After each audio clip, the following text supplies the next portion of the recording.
കഴിഞ്ഞ നവംബർ 21 ഇന്ത്യയിലെ മധുര തുളസി കർഷകരെ സംബന്ധിച്ചിടത്തോളം ആഹ്ലാദത്തിന്റെ ദിനമായിരുന്നു.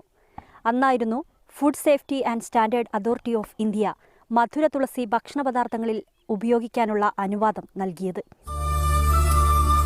പേര് മധുര തുളസി, സ്റ്റിവിയ റൊബോഡിയാന എന്ന് ശാസ്ത്രനാമം. സാധാരണ നമ്മൾ ഉപയോഗിക്കുന്ന പഞ്ചസാരയേക്കാൾ 30 ഇരട്ടി മധുരം. അമേരിക്കയാണ് ജന്മദേശം. ഏറ്റവും കൂടുതൽ മധുര തുളസി ഉൽപ്പാദിപ്പിക്കുന്ന രാജ്യം ചൈന. ജപ്പാനും കൊറിയയും ചൈനയുടെ മധുര തുളസി വിപണി. ഭക്ഷണപദാർത്ഥങ്ങളിലും ശീതളപാനീയങ്ങളിലും മധുര തുളസി പുറംനാടുകളിൽ വർഷങ്ങളായി ഉപയോഗിച്ചു വരുന്നു. നമ്മുടെ രാജ്യം ഈ സസ്യത്തിൽ നിന്നുൽപ്പാദിപ്പിക്കുന്ന പഞ്ചസാരയെ ആദ്യം അംഗീകരിച്ചിരുന്നില്ല. എങ്കിലും ഒറ്റപ്പെട്ട ഇടങ്ങളിൽ കൃഷി നടന്നു. വ്യാവസായിക അടിസ്ഥാനത്തിലുള്ള ഉൽപാദനത്തിന് ആക്കം കൂട്ടുന്നതായി ഇപ്പോൾ കേന്ദ്ര സർക്കാർ നൽകിയിരിക്കുന്ന അംഗീകാരം. മധുര തുളസി കൃഷി വളരെ ലളിതമാണ്.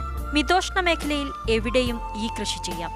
കേരളവും അനുയോജ്യമായ സ്ഥലമെന്ന് വിദഗ്ധർ ചൂണ്ടിക്കാട്ടുന്നു. മധുര തുളസിയുടെ വേരുകളാണ് നടേണ്ടത്. പ്രത്യേകം തയ്യാറാക്കിയ നഴ്സറികളിൽ വളർത്തിയെടുക്കുന്ന തൈകൾ പോളിടണലിൽ 30 ദിവസം സൂക്ഷിക്കണം.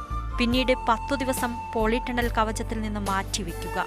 ഇതിനുശേഷമാണ് നടീൽ പ്രക്രിയ. നിലത്ത് ചെറിയ കുഴികളെടുത്ത് വേരുകളെ കുഴിയിൽ ഉറപ്പിച്ചു നിർത്തണം.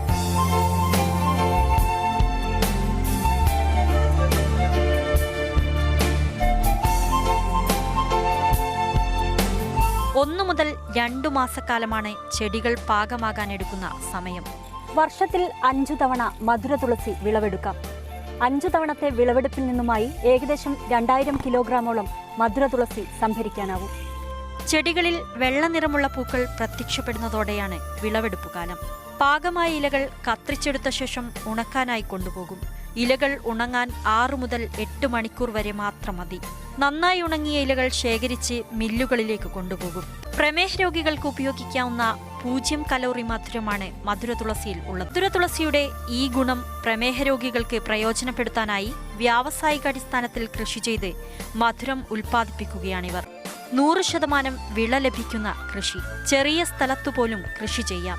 കിട്ടുന്ന വിളവ് എത്ര ചെറുതായാലും അതിന് നമ്മൾ ഉപയോഗിക്കുന്ന പഞ്ചസാരയേക്കാൾ 30 ഇരട്ടി മധുരമുണ്ട്. 100 ഗ്രാം മധുര തുളസി കൊണ്ട് 300 ചായ കുടിക്കാം. സ്റ്റിവിയ എന്ന ഈ കുഞ്ഞു സസ്യം കർണാടകയിലെ കർഷകരുടെ ജീവിതത്തിൽ മധുരം നിറയ്ക്കുകയാണ്. വിനോദ് മൊറാഴയ്ക്കൊപ്പം നദീർ അജ്മൽ, മാതൃഭൂമി ന്യൂസ്, ബംഗളൂരു.